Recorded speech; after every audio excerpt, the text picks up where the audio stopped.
Assalamu alaykum do'stlar. Anglayotganinglar Ma'lamni yo'ritgan Oy bilan suhbat programmasining Hayot hikmatlari sahifasi. Bir er surutda 20 yil ishlab oxiri uyiga qaytadigan bo'pti. Xo'jayini uningdan "Sana 20 yillik muosh lozimmi yoki 3 jumla samimiy maslahat lozimmi?" deb so'rabdi. Er "Men ata yo'lga chiqaman. Ata atdiganda javobini beray" debdi. Xo'jayini "Bo'ladi" debdi. U kechasi er uxlamabdi. Ertesi u xo'jayiniga "Manga 3 jumla samimiy maslahat kerak" debdi. Shuning bilan xo'jayini uningga 3 ig'iz samimiy maslahatni aytib beribdi. Birinchi: mumkin bo'lmaydigan udul yo'lni izlashga urinma. Dunyoda o'ng'ay ish yo'q. Faqat astoydillik eng yaxshi usul.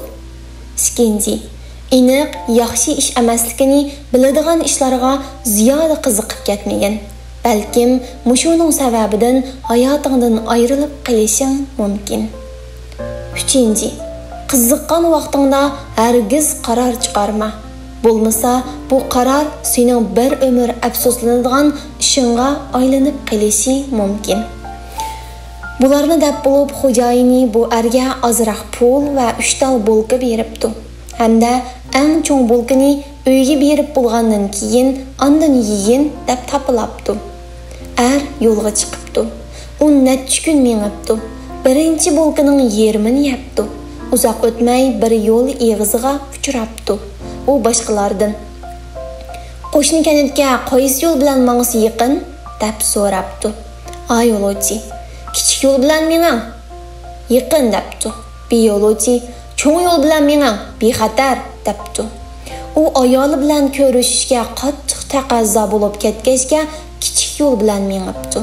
Mengib uzoq o'tmay yo'lovchilarning yaqin atrofda tog' qaroqchilarining adab ketganligi to'g'risida deyishayotgan gapini anglab qopdi. Shuning bilan u xo'jayinining birinchi nasihatini yodiga kelibdi. Shuning bilan kayinib cho'ng yo'l bilan mengibdi. Yana necha kun mengibdi. Ikkinchi bulkaning ozroq qismini yeb bo'pti. U arzon qunalg'udan birni tepibdi. Yerim kecha bo'lganda bir ayolning yig'i ovozini anglab uxlay olmabdi. Shuning bilan chiqib qarab boqmoqchi bo'pti. Bu chog'da u xo'jayinining ikkinchi nasihatini esiga oldi. Yaxshi ish emasligini aniq biladigan ishlarga ziyoda qiziqib ketma. Shuning bilan u yetib uxlabdi.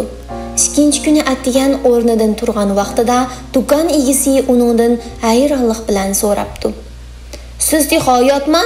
U er tushunmay nimishqa bundoq so'raydiganligining sababini so'rabdi. Do'kon egasining deyishicha, uning bir sarang qizi bor bo'lib, kesili qo'zg'alib qolgan vaqtida yig'lab boshqalarni chaqirib chiqib, ondan ularni o'ltirib etdi ekan. Tunugun qo'ngan mehmonlarning ichida faqat bir o'ziningla hayot qilganligini anglabdi. Er ig'ir bir tanibdi. Yana necha kun mengibdi. Ikkinchi bulkani yeb bo'lgan vaqtida uyiga yaqinlab qopdi. Qorong'u tushib uzoq o'tmay u o'zining kantiga yetib keldi.